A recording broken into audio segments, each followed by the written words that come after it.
Welcome to my channel, where the scariest stories come to life.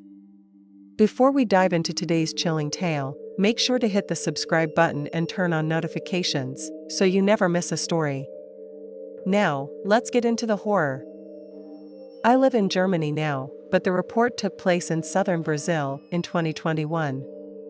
In 2020, I discovered cancer, underwent surgery, chemo, and other treatments for a few months, and finished treatment in 2021. One day, while in the bath, I felt something strange. The surgery site had ruptured after 5 months and was oozing pus and blood. I panicked.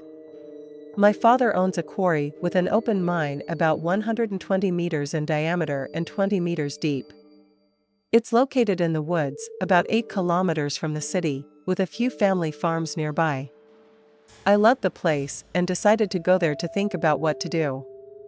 I was terrified of restarting treatment and afraid that the cancer had come back with a vengeance. There's a spot where the crushing plant used to be, exactly where trucks unloaded to the grinder. To take advantage of gravity, it's on the slope of a ravine, 20 to 40 meters high, with an incredible view of the horizon. I parked my truck there, lay on top of it, and watched shooting stars. Hours passed. It must have been around midnight, when I heard footsteps slowly approaching. I had a pistol with me, but I'd left it inside the truck. All I had was a piece of wood lying nearby. At first, I thought it might be a criminal, as we'd had problems with thieves stealing machine parts.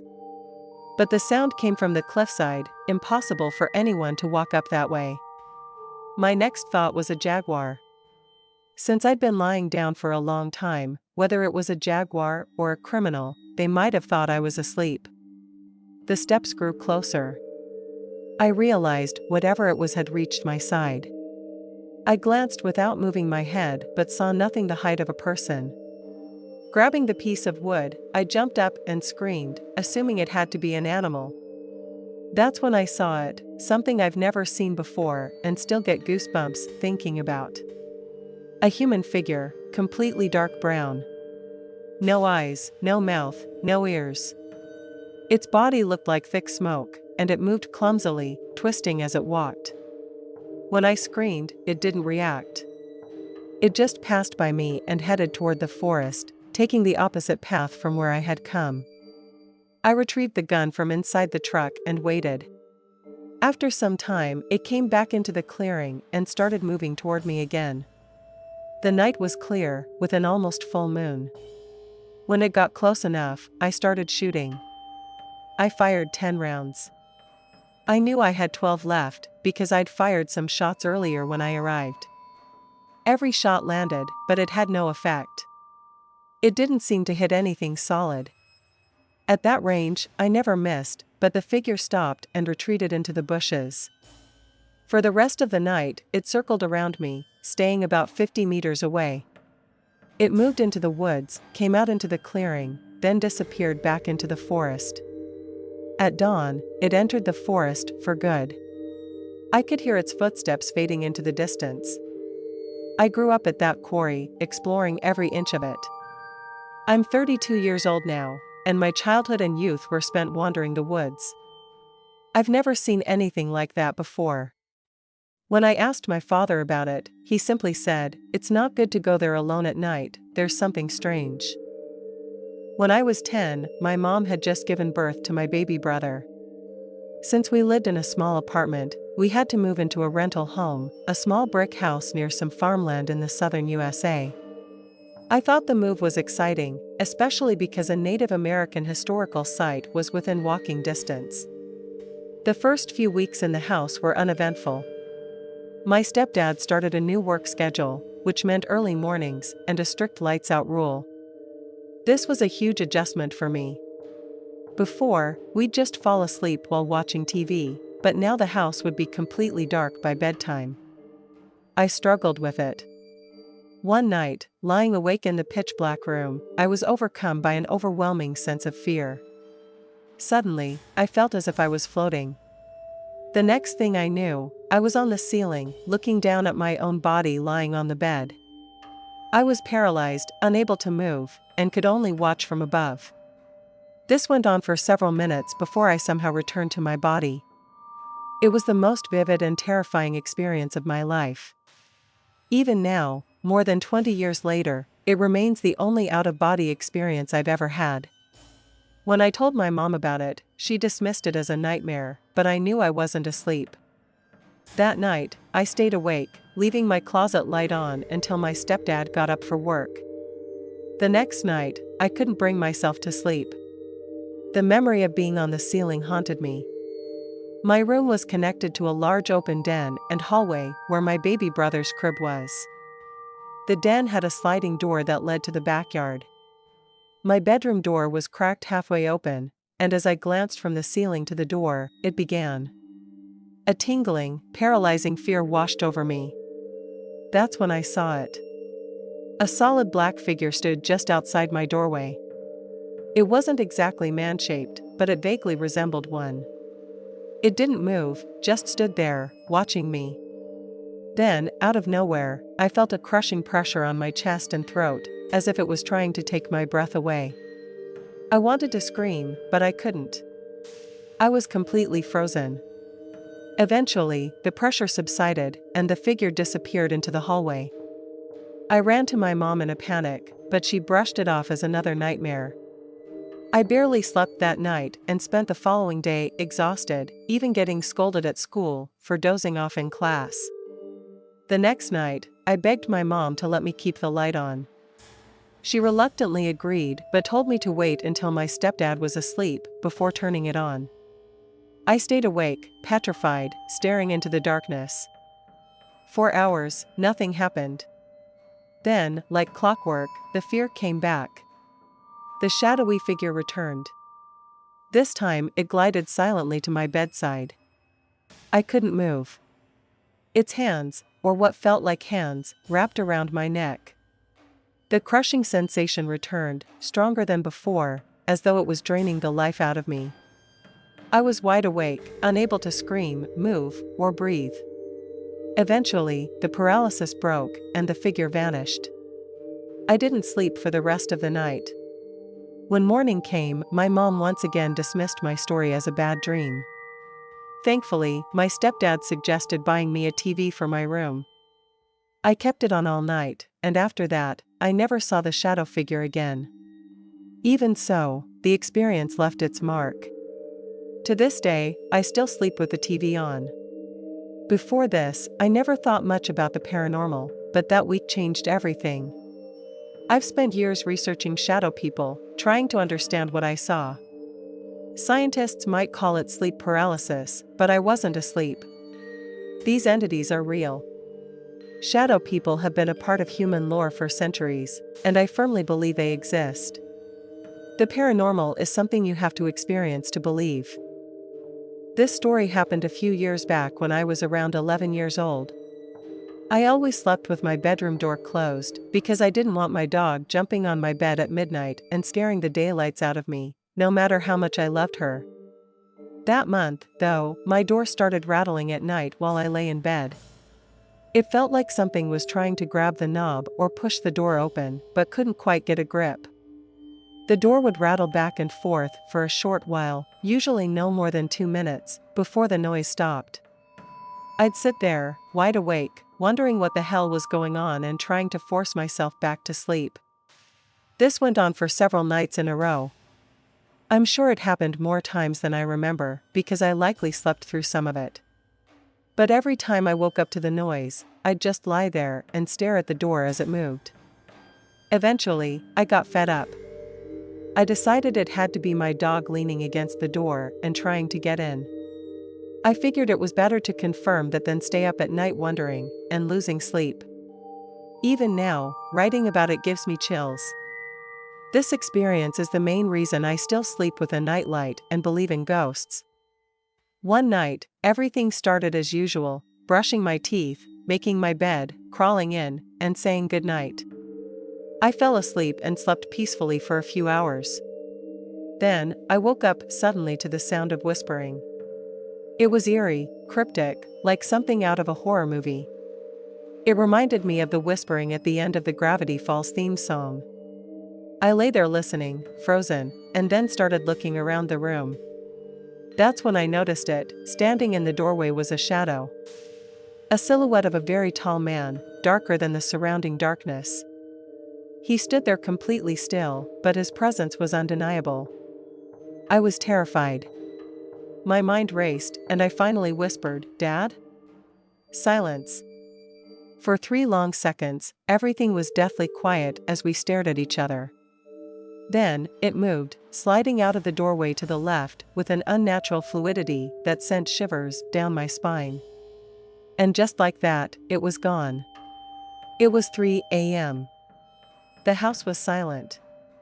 Just me, my bed, and the night. The memory still scares me to this day. When I was in college, I stayed alone in a dorm room where the hallway lights always remained on. During one summer, I developed a habit of pulling all-nighters, fueled by energy drinks, completely messing up my sleep schedule. I tried blocking out the light from my window so I could sleep in the morning without the sun streaming in. However, the light from the hallway outside always seeped in from beneath my door. The room was poorly ventilated, and I had a history of experiencing sleep paralysis. I often woke up to see or hear strange things approaching me before realizing I was dreaming. As terrifying as these episodes could be, I usually dismissed them as vivid waking dreams. One night, around 2 or 3 a.m., I awoke to find myself paralyzed again. A loud ringing buzzed in my ears, and standing in the middle of my room was a tall figure. It was a silhouette darker than the rest of the room. It must have been taller than me and had an unusual shape. Its body was rounded like a bowling pin, with a thin, elongated neck tapering into a small oval-shaped head. On its head were 2 tiny gleaming white dots, resembling eyes. As soon as I noticed it, the figure began silently gliding toward me, its dark form seemingly expanding as it approached. At first, I dismissed it as another hallucination. But then I noticed something disturbing. It was blocking the light coming in from under my door. This realization unsettled me. While I could rationalize hypnagogic hallucinations during paralysis, the fact that the light was being blocked implied that something physical was actually there. The entity continued to glide closer, its gleaming eyes fixed on me.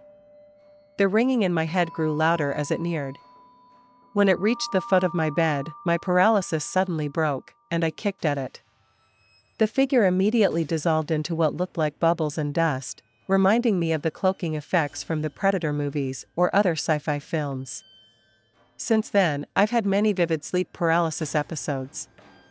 As someone who loves sci-fi and horror, I usually attribute these experiences to my imagination. I try to stay grounded in rationality and science and avoid jumping to conclusions about ghosts or aliens. But this particular incident continues to haunt me. I still can't fully accept that a sleep paralysis hallucination could be vivid enough to block out a light source. It made me take the phenomenon of shadow people much more seriously. I wonder if anyone else has had similar experiences with shadow figures during sleep paralysis, and if there are explanations or ways to cope with them. It was a sunny day when my dad and his 3 brothers visited their grandfather. His house had a small apple orchard in the backyard. Though the last time I saw it, the apple trees were dead and twisted, standing as eerie remnants of what they once were. My dad and his brothers sat at a small kitchen table, clicking away at their viewfinders while the adults talked in the living room. Their grandfather walked into the kitchen and asked, "Would you kids like some apples?" My dad and his brothers eagerly said yes. The apples from his orchard were always fresh and delicious. Their grandfather smiled, opened the basement door, and disappeared downstairs. The door creaked shut behind him. As his footsteps faded down the stairs, the boys went back to clicking their viewfinders, holding them up to the sunlight streaming through the kitchen window. After a while, one of my dad's brothers noticed something strange. "It's been a long time," he said, glancing at the basement door. The others agreed. It had been about 30 minutes since their grandfather went down. Concerned, my dad decided to check on him. He opened the basement door and cautiously took a step down. As soon as his foot hit the first step, he heard a deep, guttural laughter echoing from below. It was a sound that chilled him to his core. "Grandpa," he called out. In response, he heard his grandfather's voice cry out, "Let me go! Let me go!" Without hesitation, my dad rushed down the stairs. His younger brother followed, standing frozen on the steps and gripping the railing. On the basement wall, two distinct shadows loomed. One shadow was of their grandfather, struggling and flailing. The other was massive, its form stretching far beyond the limits of the wall. It was monstrous, so large that it seemed as though it could be 2 or 3 stories tall. My dad stared at the towering shadow. Its shape was grotesque, a skeletal body with thin, stringy hair hanging from its arms. Its muscles were wiry, stretched taut like those of someone starved. The head was unmistakably that of a goat, crowned with massive, backward-curving horns. The shadow held their grandfather in its hands, gripping him at the waist and shaking him violently. Its laughter was deafening, filling the basement with an unearthly sound.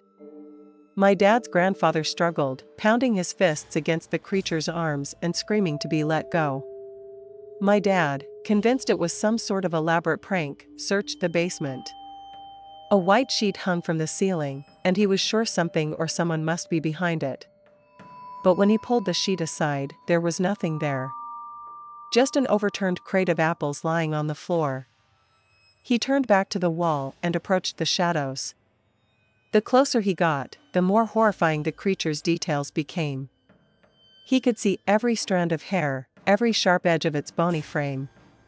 Its grip on his grandfather didn't waver. His youngest brother yelled, "Let my grandpa go!" The shadows, however, paid no attention to them, continuing their sinister display. Terrified, my dad and his brother ran back upstairs to get help.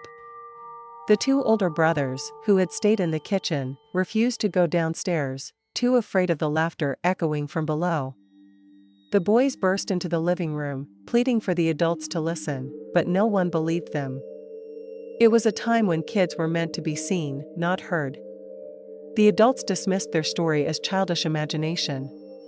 Dejected, they returned to the kitchen and sat in silence. Then, they heard it, thump, thump, thump. Footsteps echoed from the basement stairs. My dad braced himself, expecting to see the terrifying figure emerge. The door creaked open. Their grandfather stepped out, holding a crate of apples. My dad ran to him, lifting his shirt to check his waist. "Grandpa, are you burned?" he asked urgently. His grandfather chuckled, confused. "Why would I be burned?" "Grandpa," my dad said with wide eyes, "you were in hell." Later, their grandfather recounted what happened in the basement. He had gone down to grab the crate of apples when he distinctly heard my dad's voice call out, "Grandpa." He turned around, expecting to see him, but no one was there. Spooked, he started back up the stairs. That's when he heard a voice cry, "Let my grandpa go." He insisted he had only been in the basement for a few minutes, yet to my dad and his brothers, it had been over half an hour. Years later, as his health declined, the grandfather confided in my dad. He expressed deep fears about what might await him after death.